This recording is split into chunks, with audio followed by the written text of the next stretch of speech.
Hey guys, this is the Leafs Convo podcast. I'm your host, Norman James. Thank you so much for listening. The Leafs beat the Panthers 6-1. 2 straight wins now, 13 goals over the past 2 games. The Leafs looking like the kind of team that we all expected them to look like, but of course there are still some things the jury is considering at this point, one of which the game of number 29, William Nylander. Mike wants to talk about it, so do I. So what do you say? Let's pod. The Leafs Convo starts right now.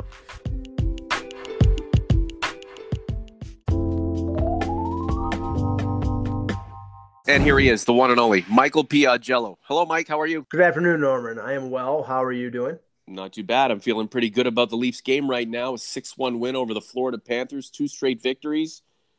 This is the Maple Leafs team that we all really wanted to see, and we're seeing it. I'm excited about it. What say you? Well, it's refreshing, and we've seen it out of Leaf teams in the past that have sort of have played down to their opposition. And you have 2 teams here, New Jersey, they scored 7 goals. Florida, who they lost to last Saturday, they scored 6 goals against. The power play was fantastic. They took advantage of opportunities. They got steady goaltending from Freddie Anderson, but he really didn't have to stand on his head. It was mostly an offensive performance. And they did it without, a couple one key player in Zach Hyman, and Igor Ozhiganov, who was fighting a flu apparently, and unfortunately Martin Marincin had to get into the lineup. But it's refreshing to see them, take advantage of their offensive abilities and really, with Tavares scoring a couple goals and Matthews scoring a couple goals and Marner being the creative force that he is. I mean, it was just a pleasant game to watch, and really was no doubt from the very beginning of the game. When you have all of the tools and the accessories, and all of those tools and accessories are pulsating and accentuated at their very best, it is a fun thing to watch, and that's why we are fans. That's why people pay high prices for tickets. That's why we tune in. I thought one thing was rather unusual, because it wasn't the first time that James Reimer came back to Toronto after being traded and then signing in Florida. He'd played at Air Canada Centre and Scotiabank Arena before, but for some reason when Luongo got pulled at 5-0 and Reimer replaces him, he got nearly a standing ovation from the crowd. And I was a little puzzled by, I know he's a likable guy and a lot of Leaf fans liked him during his tenure with the team, but it wasn't the first time he'd been back. So I was just like, I guess it was the festive mood, and everything was great and the Leafs were up. So why not give James Reimer a cheer? So that was the only thing that was sort of off kilter with me during that game last night, was that Reimer got, the ovation that he did. But hey, he's a nice guy, so I have no problem with it. Look, Reimer was a sympathetic figure when he was a Maple Leaf, and I think fans probably felt sorry for the guy, considering, 1, when he plays for the Florida Panthers, and 2, he's going into off-spell Roberto Luongo, who was being peppered. When he signed with Florida, it was one of the I would say worst deals that I had seen, because I've been a critic of Reimer. But like I said, he's a nice guy, but he's not a number 1 goaltender. He proved it in Toronto. We know what a number 1 goaltender looks like now with Freddie Anderson. And Florida was basically buying insurance against Roberto Luongo being injured. And when they signed Reimer, they signed him for 5 years at around a little under $3.5 million. So he's got 2 more years of that. So he's not a backup in terms of salary. So unless it's some team that is not a cap team, he could be a backup for them. But he's probably going to stay in Florida because I don't know how much longer Luongo is going to stick around, but when he doesn't play, Reimer can pick up the slack for him. When I was younger, Mike, and the Leafs were terrible, I put a lot of my hockey focus into the Edmonton Oilers and how Wayne Gretzky was doing. And it was fun to pick up the paper the next day and look in the box score and see Wayne Gretzky with 6 assists. And I find myself kind of in that mode with the current Maple Leafs. Austin Matthews, 4 points, John Tavares, a couple of goals, Mitch Marner, more assists, Morgan Rielly, 4 assists. It brings you back to an era when you were just enjoying a player or a team that had pretty much the run of the play and would produce as such. Yeah, I mean, I understand that enjoying the journey, and it's great to see, Austin Matthews score 19 goals in 21 games, and Morgan Rielly, on a pace to break the single season points by a defenseman in Leafs history. I mean, that's all fine and good. I'm not above enjoying that and being in awe of the talents of these players, but the end result here is, what do they do when it counts? And that's the playoffs. And even Babcock said that yesterday before the game, where, somebody asked him about his team and talked about, the recent road trip. And, he came out and said Tampa Bay is probably the best team in the league and they're better than us. And, I agree with him. And if you look at what Tampa Bay has done on their West Coast road, Canada, Western Canada road swing, where they lost to Winnipeg in overtime. They went on a shootout against Calgary, two of the best teams in the league. Mm-hmm. And they're just, they don't fall apart when Andrei Vasilevsky gets hurt. They have a backup in Louis Domingue who just steps up, and that team is deep. They're experienced. They've felt pain before, as Babcock said. It's like they've gone to the final and lost. They've gone to the conference final and lost. And, that pain the Leafs have felt over the last 2 years, losing to Washington and Boston. But in the end, it's how good this team is going into the playoffs and what Kyle Dubas does to improve their chances, who they match up with in the first round. I mean, this regular season is great and everything is wonderful, but what is the feeling going to be if they lose to Boston or Buffalo or whoever in the first round? It feels right now, Mike, like this is Tampa's season to lose. And if the Maple Leafs are going to win it, they're going to have to interject. They're going to have to interrupt, step in, and perhaps change or rewrite history.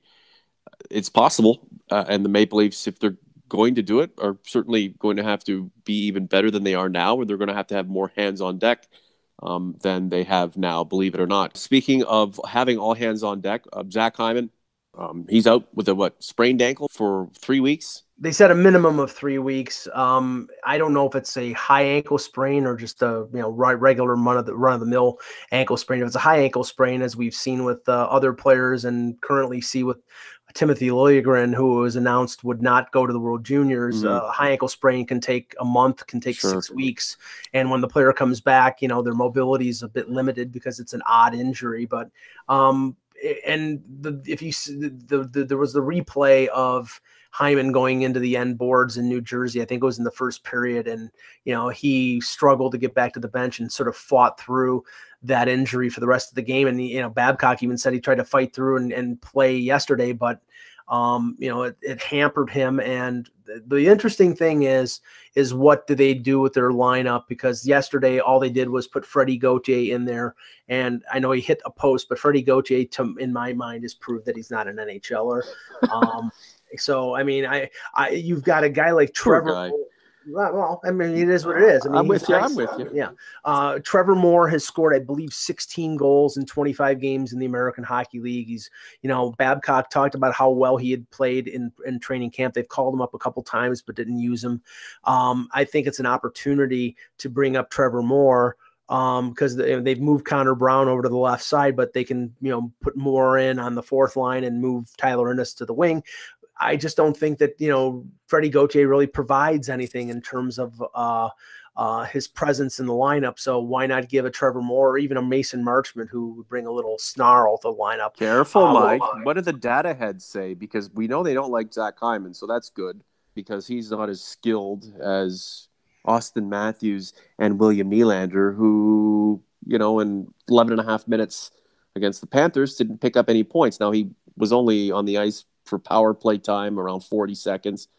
And I guess he's skating okay and carrying the puck a little bit, and his attendance is admirable. But other than that, he's not picking up any points. Now, it's taking time, but it's not as if he's made a large splash in his return to the NHL. However, are you okay with the progression of number 29, knowing that at some point they're going to need him to get up to his semi-superstar status and earn the millions that he's now making and help this team get to where it wants to go? I mean, I'm underwhelmed by his performance so far. And like, I mean, like everybody, you knew that there was going to be a problem starting off because he missed training camp and he missed 2 months of the season.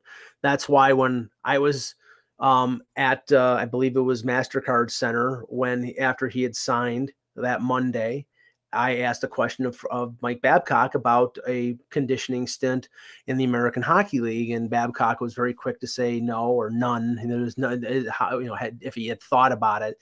And now I hear other people say, well, maybe they should have sent him down to the American Hockey League for a conditioning stint. I mean, honestly, really, I think that you put, and there hasn't been a lot of pressure. Mike, I was the one saying it first, not just you. I was the one saying it. So people saying it now, just because they're saying it now doesn't mean that it's right now. It was right then. Mike Babcock thought because he was the Nylander whisperer, saying the nice little things prior to his signing, that he had this mental telepathy and the synergy going on. Nylander was going to summon his play from the last 2 seasons to just get back at it with Austin Matthews. Nothing has worked of that sort. I can't lay it at the feet of Babcock. I think it was an organizational decision. I mean, we heard at the very beginning that they thought it would, their sports science department thought that, within 12 days he would sort of be up to speed in terms of his endurance or whatever. I mean, he came in, he came into camp in shape. Came into after signing the contract in shape. But there's one thing about being in shape and one thing being in game shape, or being, having your cardio up to the point where you're and everything else. And not only just that, but the fact of being up to speed mentally and being able to make the plays that a quality player like Nylander has to make to be successful. I mean, I'm understanding of that, but it gets to the point now where, they're succeeding right now. They're scoring all these goals, and on the third line on the right wing, they have a guy who really isn't showing up. And they need him to show up. Maybe not right now with Matthews and Tavares and Marner scoring like crazy, but eventually they're going to need him to kick in offensively. And in terms of asset management, in terms of the fact that, you need Nylander to start playing the way he does, because if your goal, and I still think this is the case, if your goal in the offseason is to move him because you have to sign Matthews and Marner and you have to create space, then him playing at a subpar level for the first couple weeks is acceptable. If it's 2 months and he's still not playing that well, then it's a problem. So look, we'll see how it unfolds. Dubas and Babcock and the organization have gone all in on Nylander. So not only does the guy have pressure to perform, to live up to the numbers that he has produced prior and that he's expected to continue to produce or elevate even greater, not only does he have the pressure to perform for all of the data heads who think he's the greatest player in the history of hockey, not only does he have to try to prove to all those Nylander haters who wrongfully think that he's a third liner or something, that he's much better than that, and prove to himself that he can continue to ascend as a professional. He's got to live up to the hype of this, $10 million prorated money that he's making this season, and the patience and the consideration that Kyle Dubas has put into him, and all of the sweet nothings that the head coach was saying about him prior to him signing. There's a lot of pressure riding on this guy's shoulders, but they're all in it together. Nylander thinks he's amazing. His father thinks he's amazing. Dubas and his data thinks he's amazing. Babcock, I don't know if he thinks he's amazing, but he's trying to talk about him being amazing. They're all in it together, and maybe it'll all work out. But as of right now, the guy really hasn't made much of an impact, and a lot of that has to do with the fact he hasn't played much. So all the data heads out there who said this guy is just the greatest thing ever, and he's better than Mitch Marner. So Mitch Marner, get rid of him. All the data heads now are saying, well, he needs time. He needs time. That's fine. Just admit you're wrong. Admit you're wrong. The data can't help you when it comes to a player that's not playing at peak. So what do we do about this guy? How do you get this guy to peak? He's not the way it's happening right now. They should have put this guy in the minor leagues to just let the guy season and heat up and come up and rip it up. Well, Unfortunately, everybody got ahead of themselves. at the end of the game yesterday, they did put him out with Matthews for a couple shifts just to see, just to see if they could get him jump started. And that's the thing. I mean, it's not exactly like he's playing with bums. He's playing with Marlowe and Kadri. So it's He's not playing with any bums though, Mike. That team is a good team. The whole no, but team. He could play with Tyler Ennis. He could play with Goat. He could bring back Dan Dawu and bring back Lonnie Bohannes. He could play with those guys who's produced points. If he is a superstar, he makes his team better, everybody around him better. He can pick up points. It doesn't matter who he's playing with. Carlton the Bear could get a couple assists on this guy's line. So what is going on? He's just not ready.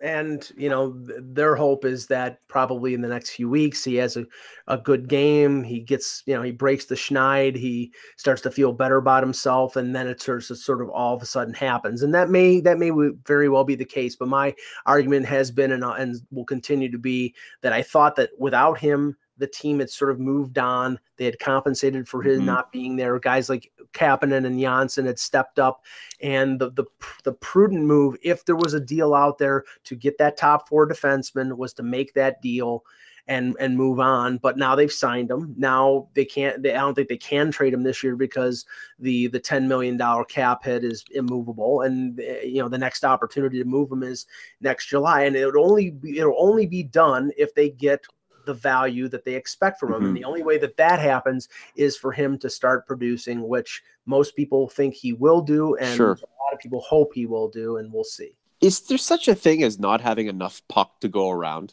It's almost like in basketball, someone's got to have the ball most of the time. Basketball is such a selfish sport. Is there such a thing as maybe there's just not enough puck to go around? And, William Nylander, no matter how hot he begins to get, and there's going to probably come a time where he's going to have a 15-game point streak or something like that, and we're rooting for him. Well, that's why you have a guy like Zach Hyman, who's a grinder, who's a guy who gets the puck playing with Tavares and Marner, because if you have another skilled guy on that line, it probably doesn't work as well. You need somebody who does a certain role fitting into the line, fitting into that concept. And, that worked with Hyman, with Matthews and Nylander. And Nylander is the finisher. He's the playmaker on a line.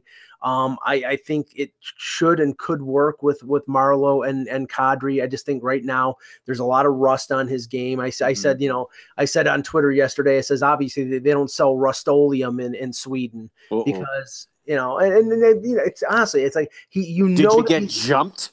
No. Did you get jumped and ganged up on by the Nylanderites? No. Did they bully you? Well, I'm sorry. They can't really say anything right now, as you call them, the Nylanderites. They can't really say anything right now because he's got 2 points in 6 or 7 games. He's obviously struggling with trying to get back up to speed, and I'm understanding of that. But in the end, I want him to perform. I want him to perform up to his very high level of skill. And if he does, it's good for everybody. It's good for the Leafs. It's good for him. And it's good if the goal is to move him next year, which I still think it is, but we'll see. I'm not on that train, Mike. We got to have contrasting points of view on that. I think they love the guy, and I think they, believe he'll be riding shotgun with whomever. Before we go, Morgan Rielly, 4 assists, fun stuff. He's come into his own. The guy's been in the league since he's been 18, and he's gone through a lot of garbage with this team, and he's the beneficiary of a lot of talent, offensive talent, and he's supplying his share of the offensive talent from the defensive end. Could be a historic season from a Leaf perspective, historic season from a league perspective. I just hope this guy stays healthy, not just so that he can reach these personal highs and perhaps win major awards, but because he's just a good guy. In terms of value to the team, and that's not saying their value in terms of their talent, but number 1, 2, you can make an argument either way for Freddie Anderson and Morgan Rielly because there's really nothing past them that can step in and fill their role. If Matthews goes out, Tavares obviously proved over those 4 weeks that he could pick up the slack, and they have Kadri moving up. Marner, you've got other talented wingers. It would be a loss, but you have other guys who are very talented that could step up. Morgan Rielly, the next best defenseman is arguably Jake Gardiner or Travis Dermott. So if you lost him, it would be a loss, and Garrett Sparks would have to replace Freddie Anderson. So right now, Rielly's having a Norris Trophy caliber. He'll be in the mix if he continues this pace. And they're very lucky they have him under contract at $5 million a year. That's one of the best contracts in the league.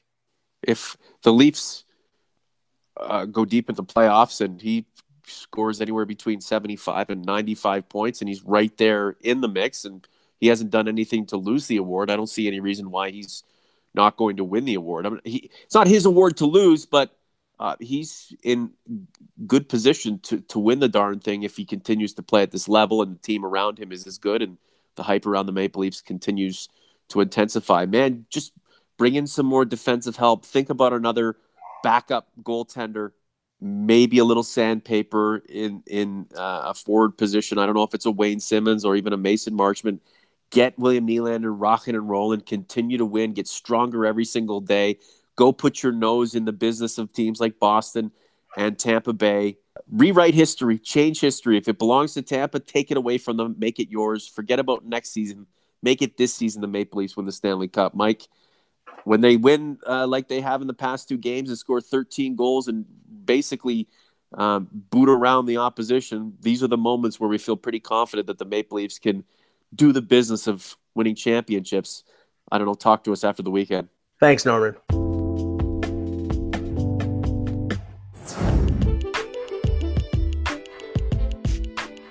That is a wrap for this episode of the Leafs Convo podcast. I have to ask yet again, how do you listen to us? On one of the 20 premier podcast platforms we're currently available on, or where it all happens, youtube.com/the Leafs Convo. Make sure you're subscribed and let me know how you listen to us at Norman James TLC, or you can just get at me in the YouTube comment section like so many people love to do. It's an amazing thing. The interaction we have with Leafs Converse and TLC OGs, second to none. Let's keep it going. We're also looking for a title sponsor for this podcast on YouTube and all of those podcast platforms beginning in 2019. It's coming up soon. Maybe it's you. Maybe it's the company you're associated with. Let's talk about it. TheLeafsConvo@gmail.com. For Mike Augello, I'm Norman James. It's been fun. The Leafs Convo is out.